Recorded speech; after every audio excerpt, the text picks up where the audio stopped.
we touched on. And what I am going to do is just ask you a set of questions and drop questions. And this is just to make sure that you are up to speed. All right. And so I'm going to do a lot of dropping. You will read the questions and you will execute. Are you ready? Yes, sir. Okay, very good. Okay. So, first of all, nobody can see you, Tiff. They don't even see me because most of this stuff is like screened. But I'm going to ask you questions pertaining to the Federal Aviation Regulations, Title 14, Part 107. And here's the first question dropping. So as you read, you're going to answer. So I'm going to read it aloud for the audience. And okay, it's half of. Hold on, do I have to make it bigger? Hold on, wait. Let me open this up. Sorry. It's okay. So everybody just tuning in. We're talking about the regulation portion of the drone program. These regulations that you need to be familiar with if you are going to take and pass the test for the Part 107 exam. So I'm going to be reading through some possible test questions that you may get, and Tiffany is going to answer them. Because she studied, right, Tiffany? Absolutely. Awesome. Okay, so you're operating a 2.8-pound quadcopter for your own enjoyment. What regulation is this small unmanned aerial system operation subject to? Is it A, Part 107, B, Part 48, or C, this operation is not subject to federal regulations? As B, Part 48. Part 48. Very good. Okay. All right, you've been reading a little bit. That's good. What's up, sir? We like to see that. Okay.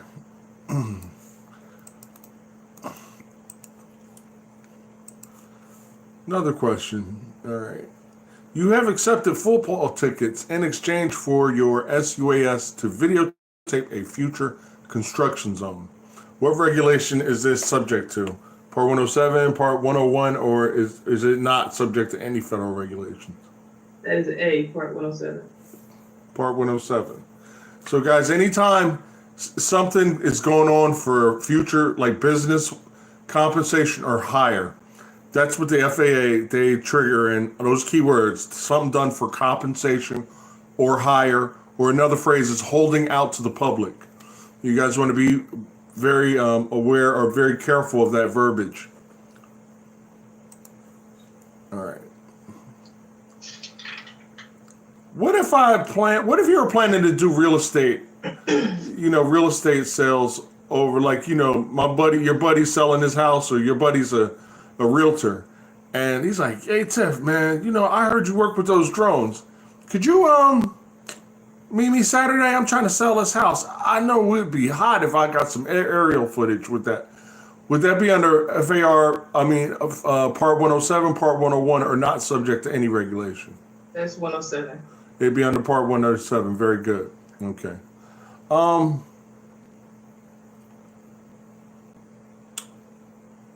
What kind of weight? What kind of weights are we talking about when we talk about a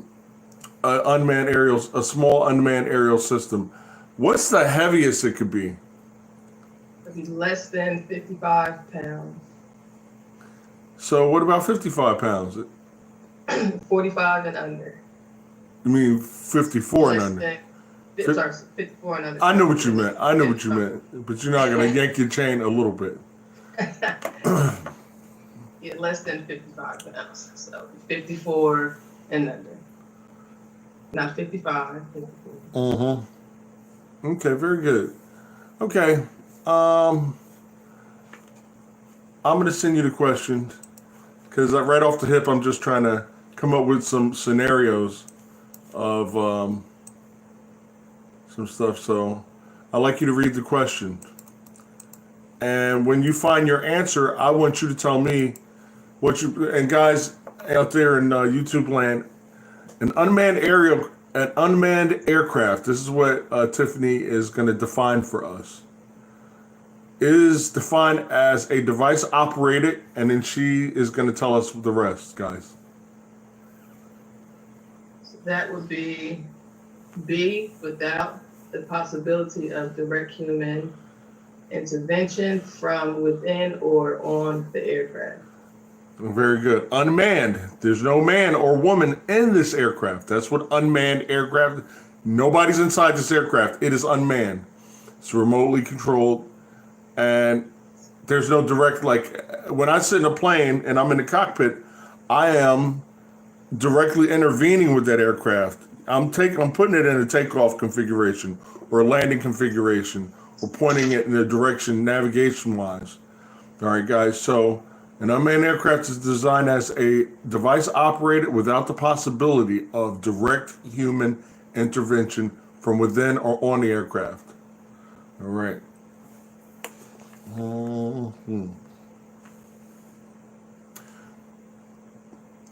Tiff, can I operate under Part 107 if I'm using a UAS SUAS for like a hobby? No, that would be under Part 48. Okay, and that would deal with markings and stuff like that. If you're gonna operate a drone, you gotta have markings and stuff and identification things going on there. But specifically for testing, guys, Part 107 is what we are primarily concerned with. All right.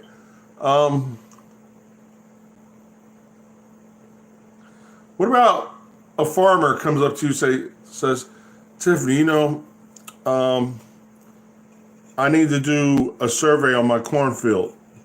Can you bring your SUAS over here and I'll pay you like $100 to take all the pictures and send them to me? Would that be under Part 107? Correct. Yeah, that's 107. What about if Spike Lee called you, yo, Tiff, man, you know what? My sister, listen, man, I'm shooting this movie. I need some aerial footage. Can you come over and help me out? Is that under Part 107? Absolutely. Very good. Very good. Tiffany has been reading, y'all. All right, good. All right. Which of the following operations will be regulated by Part 107?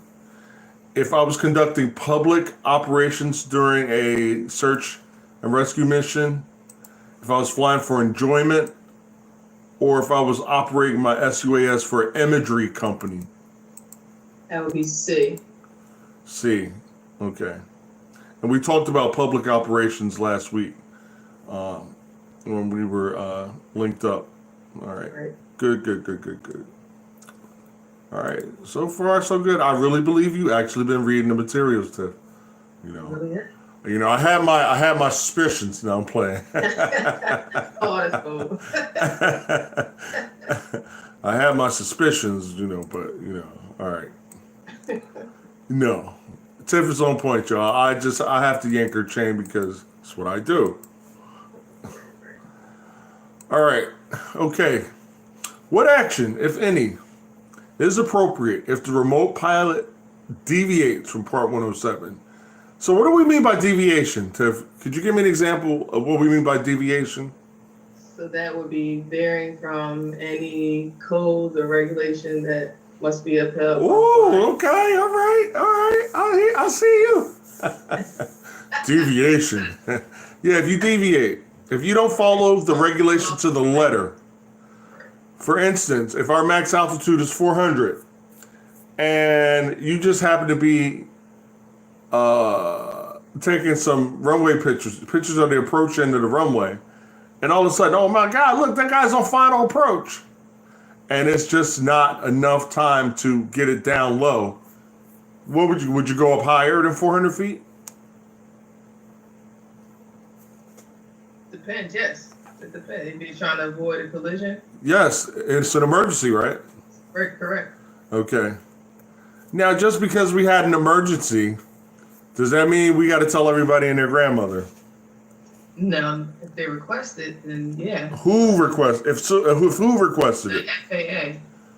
NTSB, National Transportation Safety Board, and make sure you make note of that. But actually, you know what? Hold on.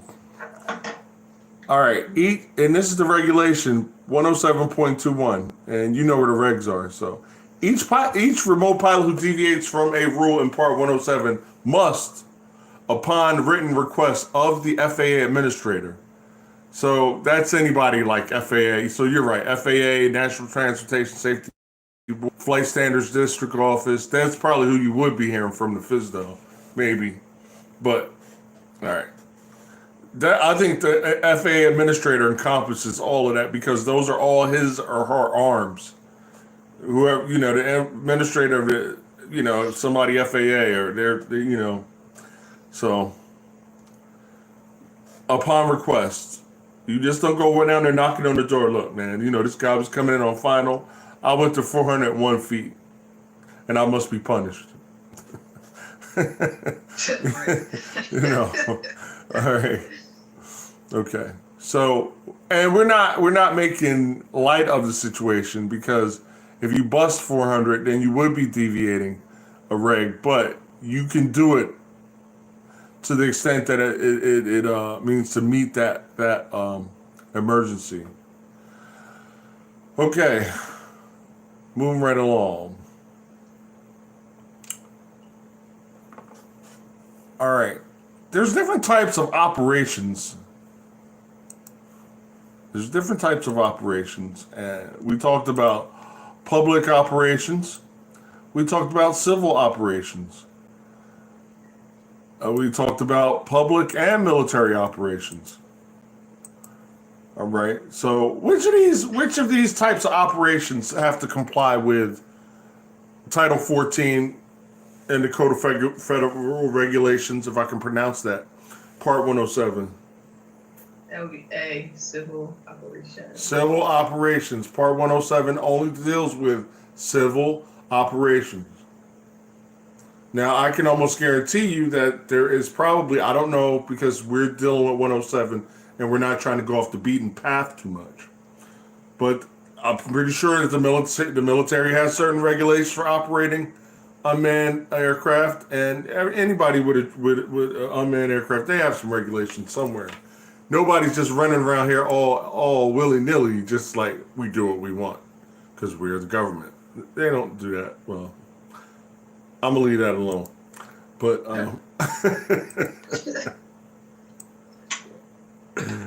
okay. Next question.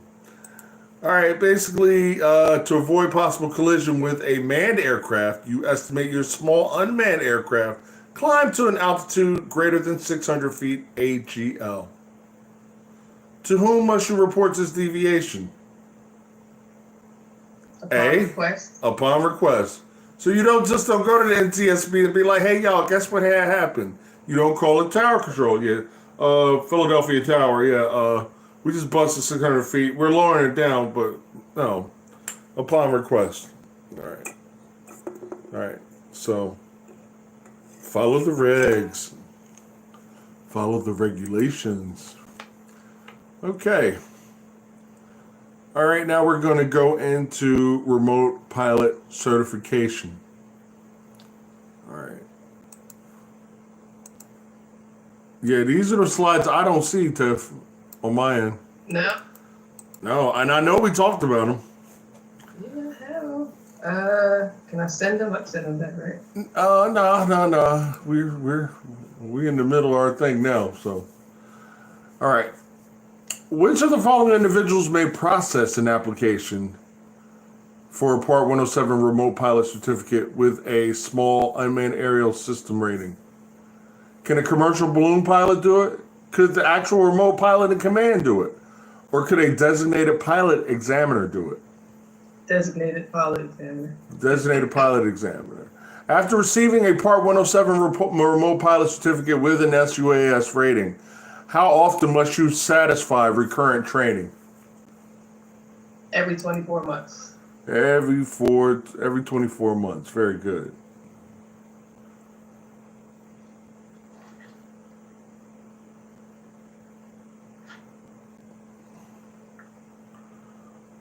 Okay.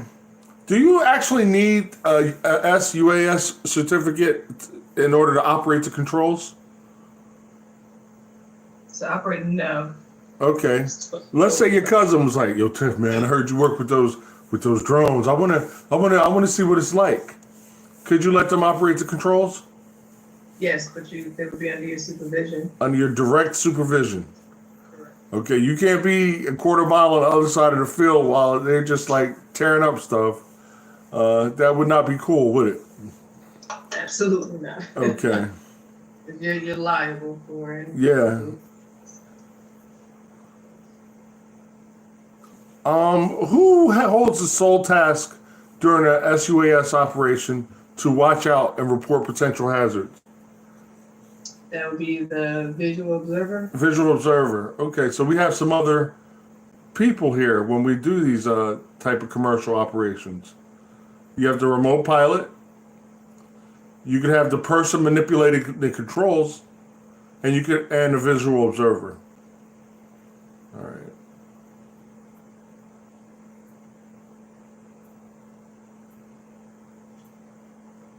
What does VLOS mean? VLOS. Ooh. Yeah, you know me. Yeah. Oh, I got you. That's going on. You got me there. I know. Visual line of sight. Yeah, you know, I had it written down too. Like, You'll never forget that. at all. Visual line of sight. All right. Oh, you got me. That was one. Okay. All right. All right, and since we're on regulations, I mean, this kind of goes without saying. There's only one question that's dedicated to this. The FAA relies on information provided by owners and remote pilots of SUAS systems when it authorizes operations or when it has to make compliance determination. Accordingly, the FAA may take appropriate action against an SUAS owner, operator, remote pilot, or anyone else who fraudulently or knowingly provides false records or reports, or otherwise reproduces or alters any records, reports, or other information for fraudulent purposes. Such action could include civil sanctions and the suspension or revocation of a certificate or waiver. Okay, so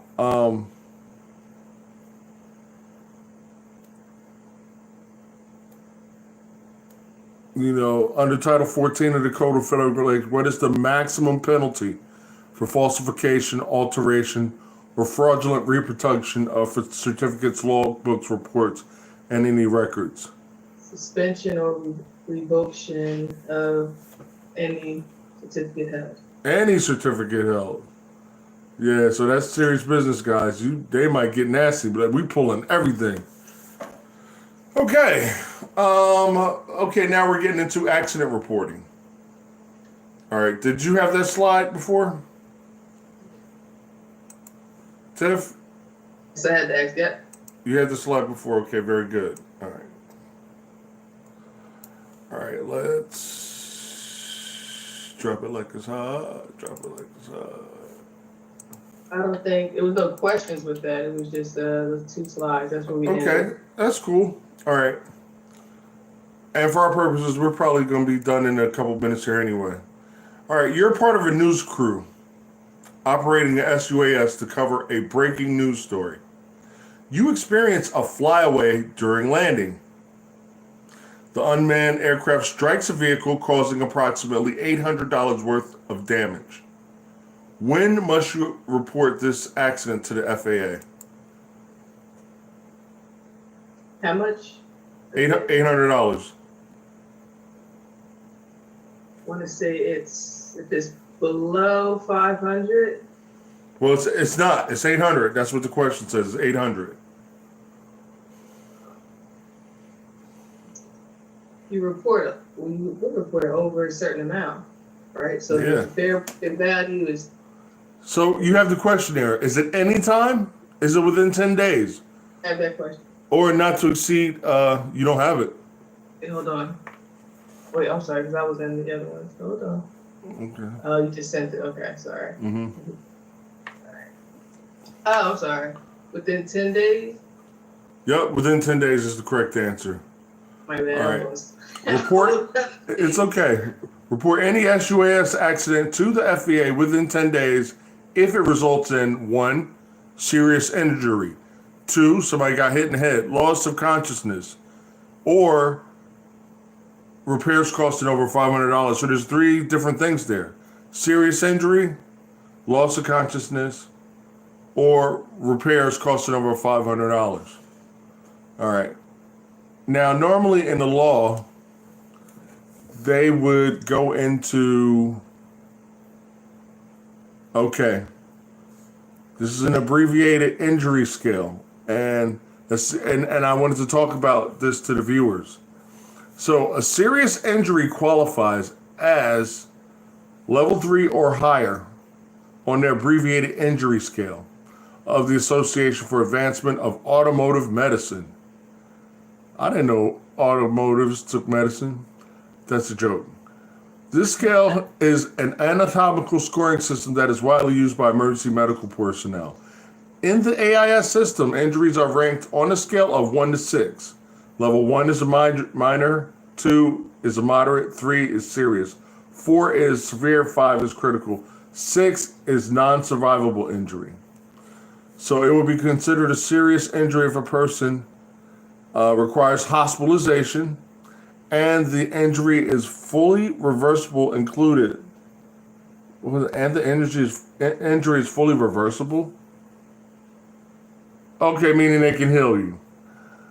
Including but not limited to head trauma, broken bones, lacerations to the skin that require suturing. Okay, so this is that 10-day stuff when they talk about serious injury, loss of consciousness, or repairs over 500. So we've defined specifically serious injury, head trauma, broken bones, laceration, loss of consciousness. Okay, that's the medical side of things.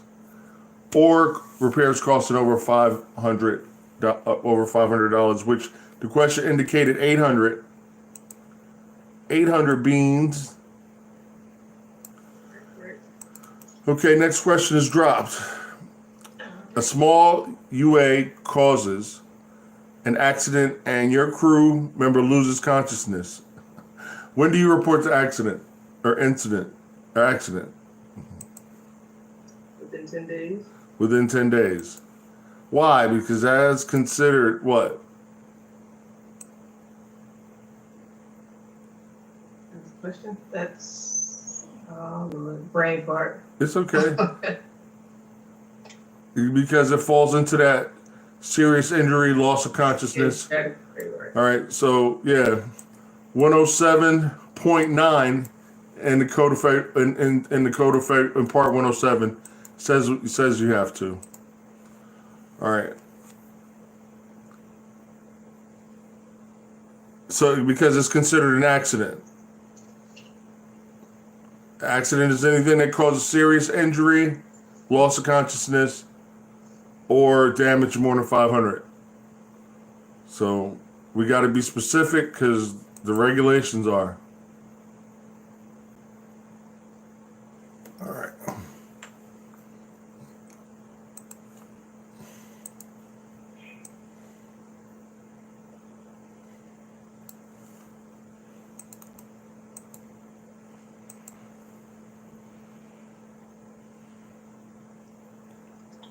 While operating a small unmanned aircraft system, you experience a flyaway and several people suffer injuries. Which of the following injuries requires reporting to the FAA? Minor bruises, scrapes and cuts bandaged on site, or an injury requiring an overnight hospital stay? What would you go with?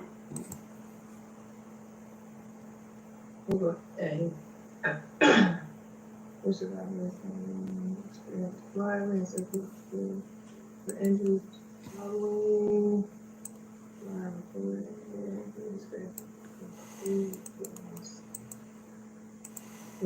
B. You should have went with your first Hey, I want to say A. Yeah. Injury requiring an overnight hospital stay. Site, yeah. Minor bruises, they going home. Scrapes and cuts, bandaged on site, they're going home. Okay, as you're flying your SUAS valued at $1,000 over a home to photograph it for real estate sales purposes, the SUAS has a failure causing it to fall onto an awning, causing some minor damage. The fair market value of the awning is $800, but it can be repaired for $400. What type of report is required?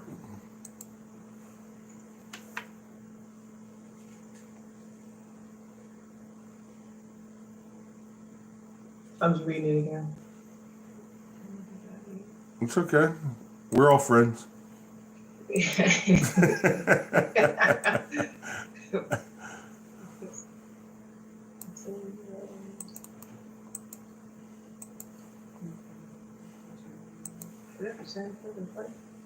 No.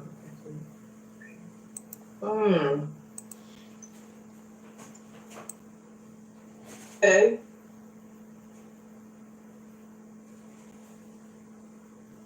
You said within 10 days? Yes. No. Okay. Now, see, this is where they got you. They gave you that fair market price thing. The fair market price. Okay, if it's over. Okay, isn't that what I saw in the notes? If it was like over 500. Yeah, but that's just the value. But it can be repaired for $400. That's under the 500 threshold. So the repairs outweighs the fair market? Yeah, it does. Mm-hmm. Okay. That was the question. Because that kind of, when I read that, I'm like, hold on, what? Oh, so the repairs outweighs. All right, so that's an easy way to remember that. I mean, here's the thing. Because anything over 500 has to be reported.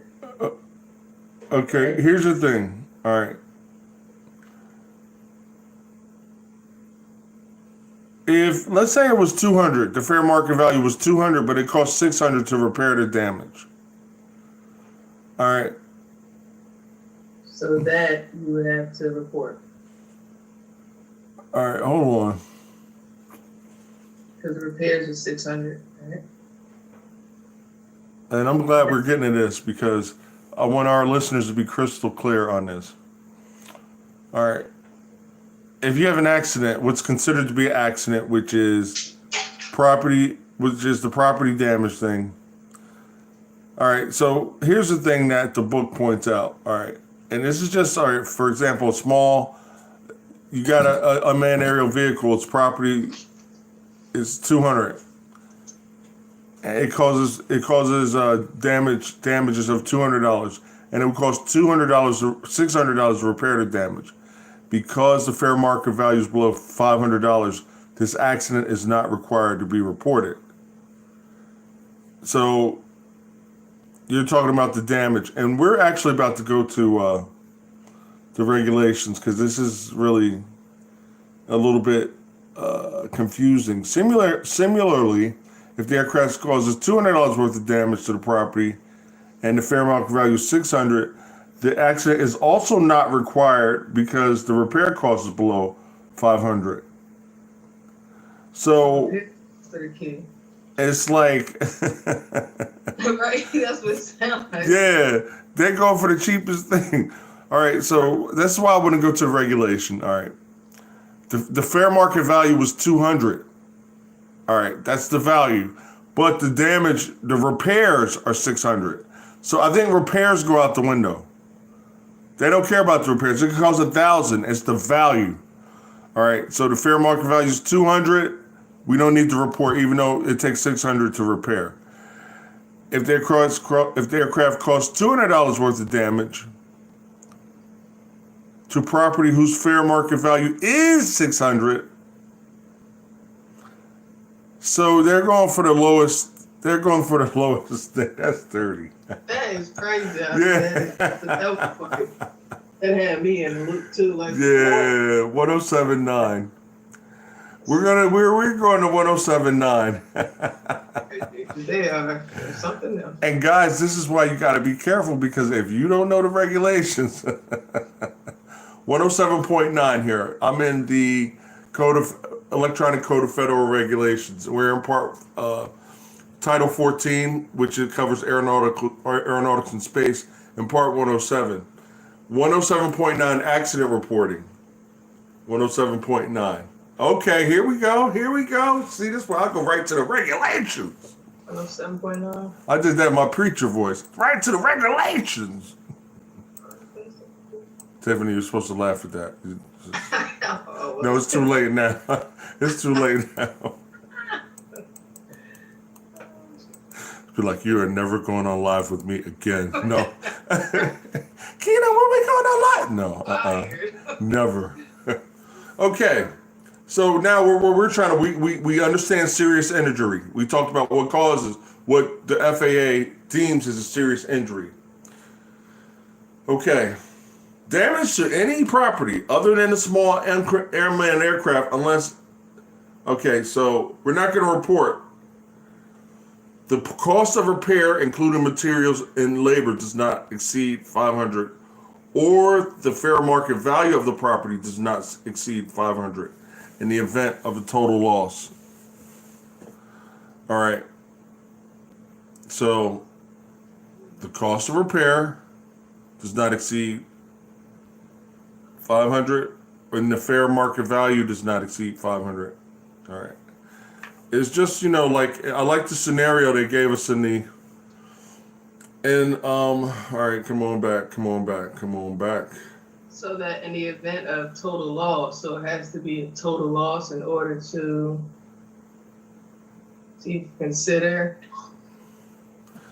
So the fair market value. Okay, so let's listen what they did. They said damage to any property other than the SUAS. If the cost is greater than $500 to repair or replace the power, whichever is lower. There it is. Whichever is lower. There it is. That's what was getting at me. Whichever is lower. And this is why you got to read, guys. Whichever is lower. Okay. It's whichever is lower. So damage any property if the cost is greater than $500 to repair or replace the property. It does not say anything about fair market in the regs. I didn't see that.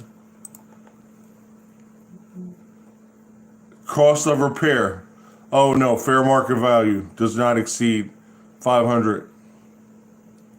All right. So it does talk about fair market property value and stuff like that. So it's just like, you got to read the regulations, guys. I know the books are cool and they give you, but you got to really read on your own, like we're doing right now. All right. So I was just trying to wrap my head around this. All right. Fair market value is $200, but it costs $200 to repair the damage, $600 to repair the damage. We don't have to report. The smaller part is the $200 fair market value. Because the fair market value is below $500, the accident is not required to be reported. Similarly, if the aircraft causes $200 worth of damage to the property, whose fair market value is $600, that accident is also not required to be reported because the repair cost is below $500. So if one of them drop below $500, that's where you gotta. That's where you split hairs at, guys. All right, so then it talks about specifically, which I'm dropping for you. Now, did you have this one, Tiff? Accident reporting? Yes. All right, and then you had the part where. I saw the 500, 200 example in that. Okay. So, and then the information that needs to be put into this thing. You got to have the SUA's report the remote pilot's name and contact information. If they have a pilot's license, they have to put that on it. Pilots. So pilots, even if you're having accidents in SUASs, this is kind of considered an accident. All right. The registration number, location of the accident, date of the accident, time of the accident, persons injured, and extent of injury, if any, or known. property damage, and the extent of damage, if any, or known, and a description of what happened. All right. So that's where we're going to close, guys. Yeah, so STEMwithKino.com. I'm back. I think this is my first video of the year. I've been really, really busy, but to all my subscribers out there, I'd like to thank you guys for checking out this video. If you are interested in a drone ground school, hit me up. Holla at me. All right. There's no other special news. I just wanted to get this video out and stuff like that. And we're going to keep track of Tiffany's performance from time to time. Y'all can't see Tiffany. That's all right. Y'all can't see me neither. But, yeah, so we're going to be keeping track of her drone 107. I'm actually going to be clearing her for the test and all that and everything. And we're going to talk about her test scores, but she's going to get a killer score because why? Because she knows me. But, you know. And I study hard. Yeah. And she studies hard. So, you know, that definitely, I'm not taking all the credit because she really did pull out some stuff. I did pull out one dagger that V lost. But I'm always going to keep stuff like that in my back pocket. Be like, what? I got you. It's only going to make you sharper. So, absolutely. Guys out there in YouTube land, we are going to keep going. But we just wanted to kind of give you guys an idea of, you know, kind of what we look at when we're looking at this drone. And I know the screen split and you can't see it that well. That's because we wanted you to hear the information. You're not actually being trained by us, so you don't see the information.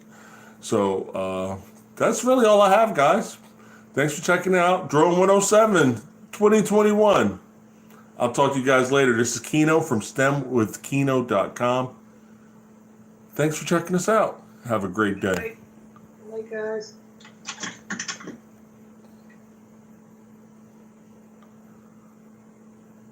All right, and